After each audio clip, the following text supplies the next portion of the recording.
ہم اور آپ غزوہ احد کے بارے میں پڑھ رہے ہیں۔ نبی صلی اللہ علیہ وسلم کے غزوات کے بارے میں جب آپ پڑھیں تو غزوات نبی صلی اللہ علیہ وسلم کی سیرت کا بڑا ہی اہم اور امپورٹنس باب ہے۔ نبی صلی اللہ علیہ وسلم کا اخلاق اور کردار اور آپ کی شخصیت اور آپ کی پرسنالٹی اور آپ کی تعلیمات جنگ کے حوالے سے جو موجود ہے نا، دنیا کی تاریخ میں اس کی مثال مل ہی نہیں سکتی۔ کبھی کبھار ہم جنگ کو بطور جنگ دیکھتے ہیں کہ لڑائی دیکھتے ہیں کہ نبی صلی اللہ علیہ وسلم نے اتنے غزوات کیے، اتنی جنگیں کی، کتنے خون خرابے ہوئے ہوں گے وغیرہ وغیرہ۔ سب سے پہلے یہ بات اپنے ذہن و دماغ میں بیٹھا لیں کہ نبی علیہ الصلوۃ والسلام نے اولن جنگ کی ابتدا بہت کم موقع پر کی۔ دوسری بات یہ ہے کہ جنگ میں آپ صلی اللہ علیہ وسلم کا یہ مقصد قطعاً نہیں رہا کہ لوگوں کو قتل کر دیا جائے، خون خرابہ کیا جائے، بلکہ یہ آپ نے جو نظام چھوڑا ہے، آپ نے جو نظام چھوڑا ہے غزوات کے اندر، جنگوں کے اندر جو رول آپ نے بیان کیے ہیں وہ خود امن و امان سے بھرے ہوئے ہیں کہ ایک پیغمبر کتنا عظیم ہے کہ لڑائی کے میدان میں بھی اس قدر امن و امان کی بات کر رہا ہو۔ یہ پہلو آپ غور کیجئے کہ جنگ کے میدان میں بھی ایک ایسا پیغمبر جس کو ہم فالو کرتے ہیں، وہ جنگ کے میدان میں بھی کیا ہے؟ امن و امان کی بات کر رہا ہے، پیس کی بات کر رہا ہے، انصاف اور عدل کی بات کر رہا ہے، ظلم و زیادتی سے رکنے کی بات کر رہا ہے۔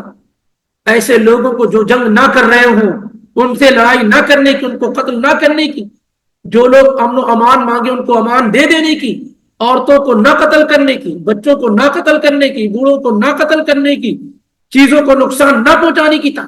یہ جنگ ہو رہی ہے کہ امن کی دعوت دی جا رہی ہے؟ یہاں لوگ جب کسی پر جنگ کرتے ہیں، حملے کرتے ہیں، تو ان چیزوں میں سے کسی چیز کی رعایت نہیں کرتے، اور ہمارے پاس جنگ ہو رہی ہے تو وہاں امن و امان کی بات کی جا رہی ہے۔ اور یہاں تک کہ آپ اندازہ لگائیں کہ صحیح بخاری وغیرہ کی روایت ہے، ایک موقع پر اسامہ بن زید رضی اللہ تعالی عنہ کے ذریعے سے ایک ایسے شخص کا قتل ہو جاتا ہے جو تلوار کے سائے میں آ کر کے کلمہ لا الہ الا اللہ کا اقرار کر لیتا ہے، اور اس کے بعد اسامہ رضی اللہ تعالی عنہ کی تلوار سے ان کا قتل ہو جاتا ہے۔ جب یہ بات اللہ کے نبی علیہ الصلوۃ والسلام تک پہنچتی ہے تو آپ جانتے ہیں آپ نے کیا کہا؟ یہ اس وقت آپ کو معلوم ہوگا کہ اسامہ کون ہے۔ اس کے بعد آپ اندازہ لگائیں کہ اسامہ سے آپ گفتگو کس انداز سے کر رہے ہیں۔ اسامہ اللہ کے پیغمبر کے لاڈلے ہیں، چہیتے ہیں، حب رسول ہیں، وہ بھی اور ان کے والد بھی۔ اسامہ وہی مقام اور مرتبہ رکھتے ہیں نبی علیہ الصلوۃ والسلام کے پاس جو حسن اور حسین رکھا کرتے تھے۔ آپ جیسے حسن اور حسین کے بارے میں کہتے ہیں کہ جو مجھ سے محبت کرنا چاہتا ہے وہ ان سے محبت کرے، ایسے آپ نے اسامہ کے بارے میں کہا۔ اور آپ صلی اللہ علیہ وسلم کی گود میں کھیلنے والے لوگ جیسے حسن ہے، حسین ہے، ویسے ہی اسامہ بن زید ہے۔ نبی علیہ الصلوۃ والسلام نے اسامہ سے محبت کرنے کا حکم دیا ہے۔ اما عائشہ کی روایت سنن ترمذی وغیرہ کے اندر ہے کہ اللہ کے پیغمبر اسامہ بن زید رضی اللہ تعالیٰ عنہ کی ناک صاف کرنے کے لیے آگے بڑھے تو اما عائشہ نے کہا کہ آپ رہنے دیجئے، میں کر دیتی ہوں۔ تو آپ نے اس موقع پر کہا ہے عائشہ میں اس سے محبت کرتا ہوں، تو بھی اس سے محبت کر۔ تو کسی کو اگر کوئی سفارش کرنی ہوتی تھی تو اسامہ بن زید کو پکڑا جاتا تھا کہ آپ بڑے لاڈلے اللہ کے پیغمبر کے، یہ سفارش، یہ پیغام آپ پہنچا دیں۔ فاطمہ مخزومیہ جو قبیلہ بنو مخزوم کی خاتون تھی، ریسپیکٹڈ خاتون تھی، چوری ہو گئی، آرڈر یہ ہوا کہ اس کا ہاتھ کاٹا جائے گا۔ تو لوگوں نے کہا کیسے کوئی اللہ کے نبی سے بات کرے، کسی میں جرات نہیں، کسی میں یہ ہمت نہیں۔ تو لوگوں نے کہا کہ بھائی اسامہ بن زید سے بات کیا جائے، وہ اللہ کے نبی صلی اللہ علیہ وسلم سے ہو سکتا ہے سفارش کرے۔ جب یہ پہنچے تو اللہ کے نبی صلی اللہ علیہ وسلم جو سخت و سست کہا وہ تو ایک الگ معاملہ، اتشفع فی حد من حدود اللہ، تم اللہ کی باؤنڈیشن میں، اللہ کے حدود میں سفارش کرنے کے لیے آئے ہو۔ لو ان فاطمہ بنت محمد سرقت لقطعت یدہ، یہ تو فاطمہ مخزومیہ، اگر فاطمہ بنت محمد بھی چوری کرتی تو محمد اس کا ہاتھ کاٹ دیتے صلی اللہ علیہ وسلم۔ تو یہ اتنا بڑا اونچا مقام رکھتے ہیں، لیکن جب اس جنگ کے اندر ان سے یہ قتل ہو جاتا ہے، اور ایکسکیوز وہ یہ دیتے ہیں کہ اللہ کے پیغمبر وہ ڈر کر، آپ نے کہا قتلت نفسا بعد ان قال لا الہ الا اللہ، اے اسامہ کیا تم نے ایسی جان کو قتل کر دیا جس نے لا الہ الا اللہ کہہ دیا تھا؟ تو اسامہ بن زید رضی اللہ تعالیٰ عنہ نے کہا اللہ کے نبی تلوار کے ڈر خوف سے کہا، تو کہا آپ نے کہ کیا تم نے اس کے دل کو چیرا تھا؟ اس قدر آپ بار بار کہہ رہا قتلت نفسا بعد ان قال لا الہ الا اللہ، قتلت نفسا بعد ان قال لا الہ الا اللہ، تم نے ایک ایسی جان کو جس نے لا الہ الا اللہ کہہ دیا قتل کر دیا؟ کہتے ہیں کاش کہ میں اس سے پہلے مسلمان نہ ہوا ہوتا، آج مسلمان ہوا ہوتا۔ یعنی اس قدر نبی علیہ الصلوۃ والسلام کے پاس یہ چیزیں موجود، اسی لیے پورے غزوات اور جنگ جتنی بھی ہوئی طرفین دونوں طرف سے ملا کر کے 600 سے لے کر کے 1000 کچھ سم تھنگ، یعنی 1013 تک کی تعداد بیان کی گئی پورے غزوات میں، طرفین دونوں طرف سے، یعنی مسلمانوں کی طرف سے کافروں کی طرف سے جتنے غزوات اور لڑائیاں اور جنگ ہوئی ان میں 600 سے لے کر کے 1013 تک کی تعداد میکسیمم بیان کی گئی جو سیرت نگاروں نے بیان کیا۔ ہمارے اس دین کی خصوصیات کو نظر انداز نہیں کیا جا سکتا، اس لیے مغازی غزوات النبی صلی اللہ علیہ وسلم کو پڑھنا یہ بہت ضروری ہے، اس سے نبی صلی اللہ علیہ وسلم کے امن و امان کا جو پیغام ہے وہ نکل کر کے آئے گا۔ اور آپ یہ جانتے ہیں کہ نبی علیہ الصلوۃ والسلام نے کسی کو بھی قتل نہیں کیا، جتنی بھی غزوات میں کسی کو آپ نے نہیں قتل کیا سوائے ابی بن خلف کے۔ غزوہ احد میں انشاءاللہ آگے بات آئے گی کہ آپ نے ایک ہی شخص کو اپنی زندگی میں قتل کیا پوری جنگ میں، اور ابی بن خلف تھا، بس ایک آدمی کو آپ نے، اتنی جنگوں میں آپ شریک رہے، آگے آگے رہے، آپ ایک ہی شخص آپ کی تلوار سے قتل ہوا جس کو ابی بن خلف کہتے ہیں بس۔ اور اگر کوئی نبی کی تلوار سے قتل ہو جائے تو پھر وہ اللہ تعالیٰ کے غیظ و غضب کا وہ شکار ہوگا کہ قیامت کے دن اس کو اندازہ ہوگا۔ یعنی کسی کو اگر کسی نبی نے قتل کر دیا ہو یا اس نے کسی نبی کو قتل کر دیا ہو تو پھر اس کی گناہ اور اس کے عذاب کا کوئی اندازہ نہیں لگا سکتا۔ تو امن و امان یہ نبی علیہ الصلوۃ والسلام کے جنگوں کی جو ہے تعبیر تھی کہ جنگ کے اندر امن کا پیغام دینے والا اگر کوئی پیغمبر کوئی دین ملے گا تو دین اسلام ہے۔ اس لیے اس پہلو پر آپ ضرور نظر رکھیے، اور یہی پیغام اللہ کے نبی صلی اللہ علیہ وسلم نے صحابہ کرام رضوان اللہ علیہم اجمعین کو دیا تھا۔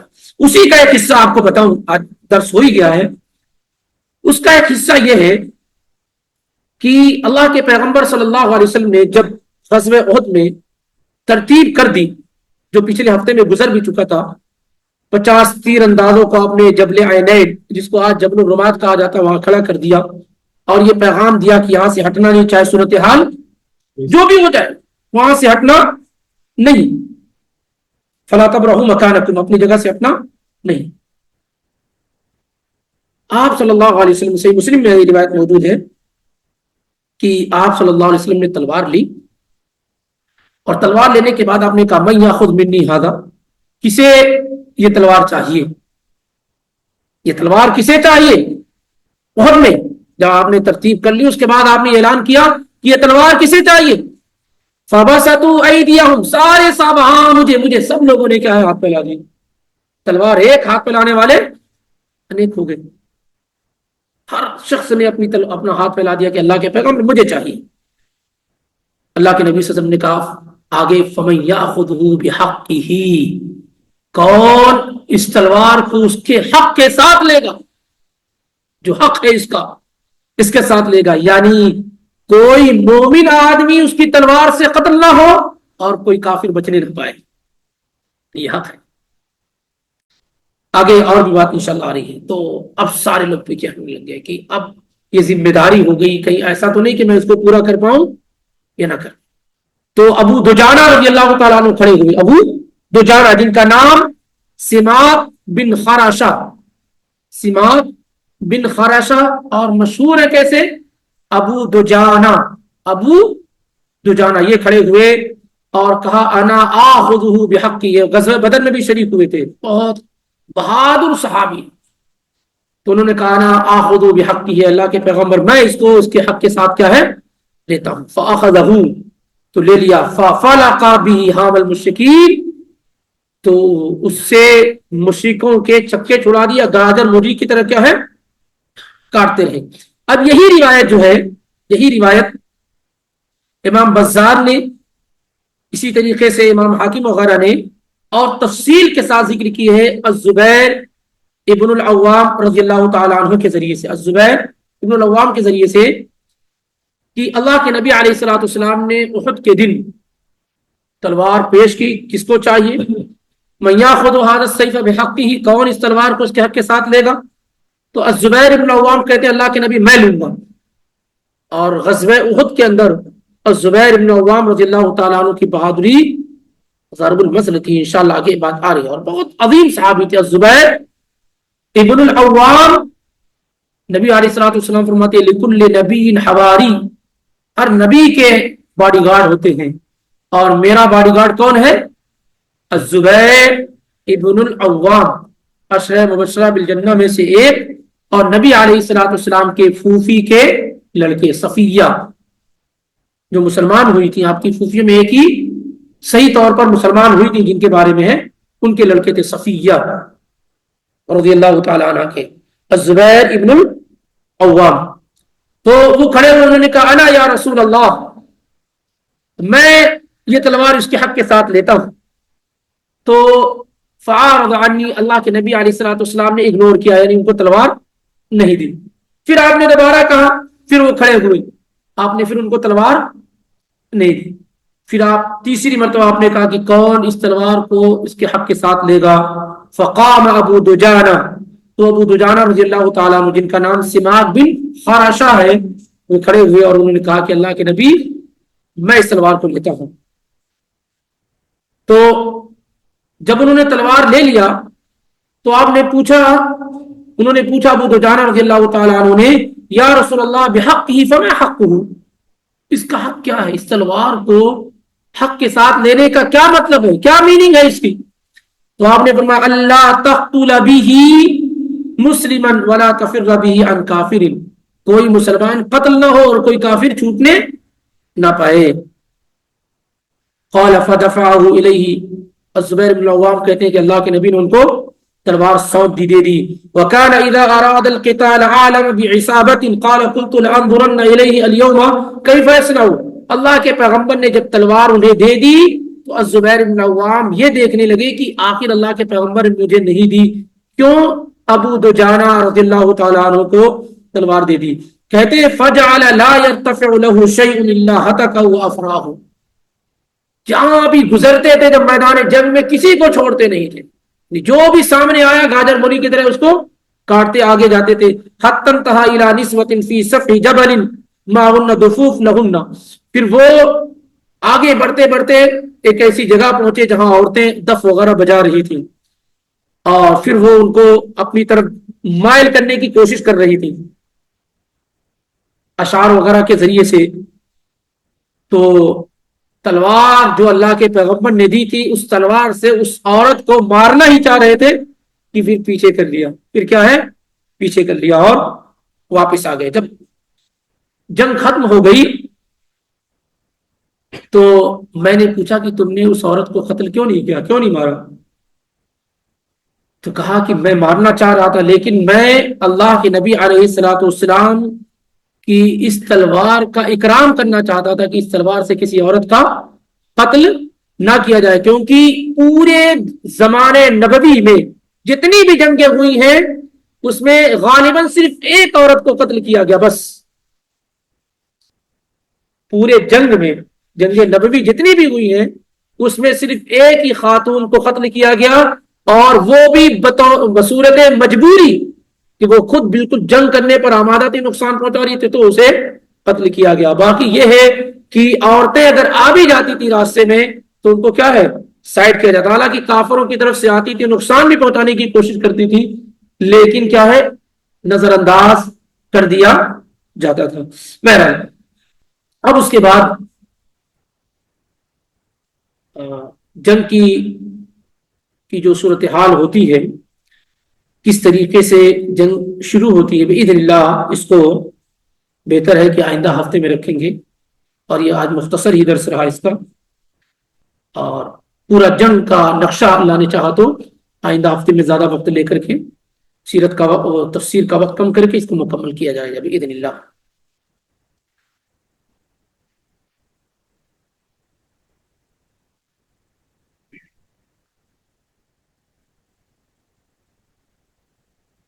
وعلیکم السلام۔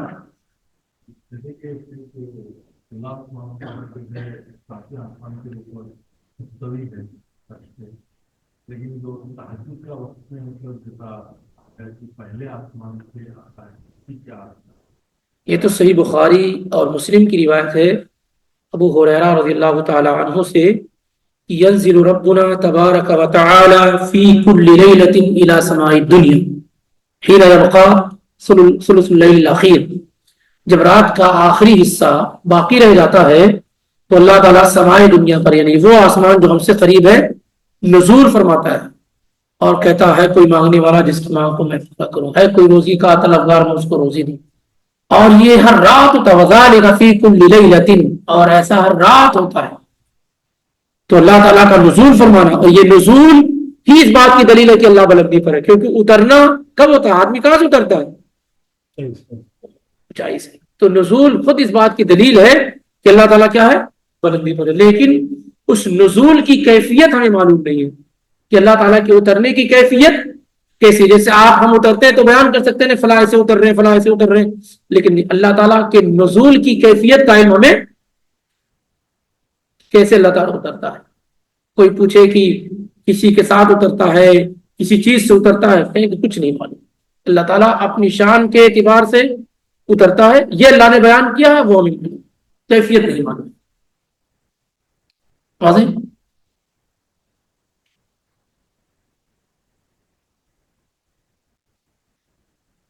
چلیے انشاءاللہ پھر ملاقات ہوتی ہے۔ سبحانک اللہم و بحمدک، اشہد ان لا الہ الا انت، استغفرک و اتوب الیک۔ السلام علیکم ورحمۃ اللہ وبرکاتہ۔